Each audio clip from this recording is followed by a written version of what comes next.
Et je suis en train de penser que vous devez avoir le bruit de la VMC et que ça doit être très énervant. Donc je suis désolée, je vais finir rapidement parce que de toute façon, vous n'avez pas non plus besoin de 10 milliards de minutes de moi en train d'appliquer sauvagement mon rétinol. Bonjour tout le monde, je suis ravie de vous retrouver aujourd'hui pour une nouvelle vidéo. Excusez la tenue, mais j'ai préféré ça plutôt que le pyjama fleuri, uniforme, enfin bon, bref. Je reviens ce soir pour, oui parce que c'est un peu la nuit, il est 7 h du soir. Je viens de finir la douche, tout ça, et je voulais vous présenter ma routine avec le rétinol. Je voulais vous montrer comment moi je l'ai appliqué, je tiens à le dire tout de suite. J'applique le rétinol sur conseil dermatologique, c'est-à-dire que c'est mon docteur qui m'a prescrit sur ordonnance le médicament. Et il me semble que des crèmes au rétinol, vous en avez les pharmacies, mais très peu dosées en rétinol. Par contre, si vous achetez une crème spéciale rétinol, comme par exemple celle que j'ai, Rétacnil, là par contre c'est uniquement sur ordonnance. Hein. Je vais commencer par me démaquiller tout simplement. J'utilise l'huile, super huile démaquillante nettoyante de chez Sephora. Donc c'est celle-ci. Donc au début vous avez une huile très épaisse. Ça démaquille super bien, même le maquillage waterproof, il n'y a pas besoin spécialement d'insister sur le mascara ou par exemple les sourcils. Vous l'émulsionnez avec un petit peu d'eau tiède, ça devient un lait et là ça nettoie. Donc c'est 2 étapes. Donc ça c'est une huile que j'aime beaucoup, je l'ai achetée il y a à peu près 1 mois et demi, donc j'en ai utilisé on va dire un bon quart. Ça part assez vite, mais c'est vrai qu'elle est tellement génial qu'on a tendance à en mettre 2 pompes alors qu'une suffirait largement. Donc c'est le principe quand on utilise du rétinol, c'est d'avoir la peau sèche. Ne l'utilisez pas sur une peau encore humide ou dans une salle de bain où il y a encore de la buée partout. Il faut vraiment l'utiliser dans un endroit plutôt sec. Mon soin donc à la trétinoïne, donc c'est Rétacnil. J'utilise la crème dosée à 0,05%. Vous avez 3 dosages. 0,025, 0,05 et 0,1. 0,025 c'est supportable. 0,05 comme j'ai là, c'est on va dire, allez, je la mets 3 jours, je repose ma peau une journée. 0,1 j'ose même pas imaginer, donc suivant la prescription que vous avez, faites attention. En particulier c'est les joues, ailleurs j'ai pas d'autres soucis de rides ou de pores dilatés ou de cicatrices d'acné. Ce pourquoi j'utilise le rétinol d'ailleurs, c'est uniquement pour les cicatrices d'acné. Mais après si vous avez un traitement de rides global ou de pores dilatés ou de cicatrices d'acné sur tout le visage, vous l'utilisez bien sûr sur tout le visage en faisant très attention au contour des lèvres, au contour des yeux et aux arêtes du nez ici où moi j'ai tendance à être hyper sensible, donc vraiment faites très attention à ça. Voilà, ça va être ça sur ma joue, donc voilà ce que ça donne. La même chose sur l'autre joue. Et ensuite ce que je fais, c'est qu'avec des doigts propres, je viens étaler le rétinol sur mes joues et là je vais insister grandement.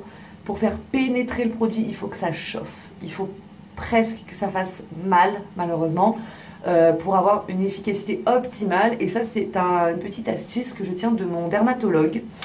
Et il m'a dit, quand vous appliquez du rétinol, il faut appuyer sur votre peau. Il faut vraiment faire pénétrer le produit presque jusqu'à la totalité de la pénétration. Il faut vraiment qu'il ne reste plus aucune couche grasse sur votre peau. Il faut que ce soit totalement... Alors je dois avoir une tête merveilleuse, mais c'est le principe, il faut appuyer. Il ne faut pas juste passer comme ça, hein, je me passe mon rétinol. Non, il faut appuyer sur les pores de la peau. Il faut vraiment faire un massage. Moi, il m'a simulé un massage sur la paume de ma main. Je peux vous dire que là, j'y vais mollo, hein, par rapport à ce qu'il m'a fait. C'était vraiment presque la brûlure indienne. Vous savez, le petit jeu quand on était à l'école. C'était presque ça, quoi, hein. Donc il faut vraiment appuyer. Et là je commence déjà à avoir beaucoup moins de films gras, donc je reste sur ma zone. Ensuite je me lave les mains, c'est très important. Si vous avez des enfants, ne les touchez pas sans vous laver les mains, ne leur mettez pas de la crème sur le visage ou sur le corps, voilà, sans vous avoir lavé les mains, parce que eux ça va les irriter puissance 10, hein. Pour mon hydratant, ce que j'utilisais jusqu'à maintenant, c'était de la marque Léa Nature. Le soin léger hydratant, c'était celui-là que j'ai utilisé après avoir utilisé celui au lait d'ânesse dont je vous avais parlé dans ma routine soirée en famille que je mets dans la barre d'infos et en vignette ici. Mais depuis que je suis passée au rétinol à 0,05, ça me suffit plus. C'est pas du tout assez hydratant pour moi.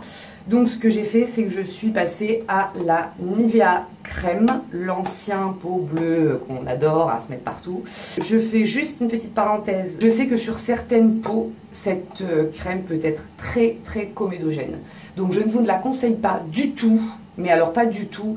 Si vous avez déjà une peau à tendance acnéique, si vous avez une peau grasse, je pense pas que vous ayez besoin de ça. Mais si vous avez une peau déshydratée, sèche, à tendance acnéique, je vous la déconseille fortement parce qu'elle va être très comédogène. Ça va peut-être vous hydrater, mais ça va vous faire, ça va vous boucher tous les pores et ça va vous faire sortir plein de boutons. Moi, je peux l'utiliser en ce moment parce qu'avec le traitement de Roaccutane, j'ai pas de boutons. J'ai aucun bouton sur la peau, j'ai aucun bouton sous la peau, j'ai la peau hyper lisse, en plus avec le rétinol, donc voilà. Mais à déconseiller fortement pour les raisons que j'ai expliquées juste avant. Je prends une bonne dose parce que j'en ai besoin. Je m'assure que mon rétinol est bien sec, donc là voilà, j'ai plus du tout de... ça a tout pénétré. J'émulsionne la crème dans mes mains, tchouk. Et d'abord, je viens la tapoter parce que juste comme ça, pas chauffée, elle est pratiquement inapplicable. Faut un peu la chauffer sur la peau avant, parce que sinon, ça va avoir du mal. Et une fois qu'elle est bien chauffée sur ma peau, j'en mets partout. Et ça, voilà, c'est ma délivrance de la journée, quoi. J'ai la peau tellement sèche avec le rétinol que quand je mets ça, j'ai l'impression de revivre. Non mais c'est littéralement, c'est je revis, quoi. Oh, c'est trop du bien. Voilà, c'est terminé. J'espère que cette vidéo vous a plu, que vous avez pu en apprendre un peu plus sur le traitement au rétinol. Donc moi personnellement, ça fait 1 an et 2 mois que j'utilise le traitement au rétinol. J'ai vu des résultats qui sont juste spectaculaires sur ma peau.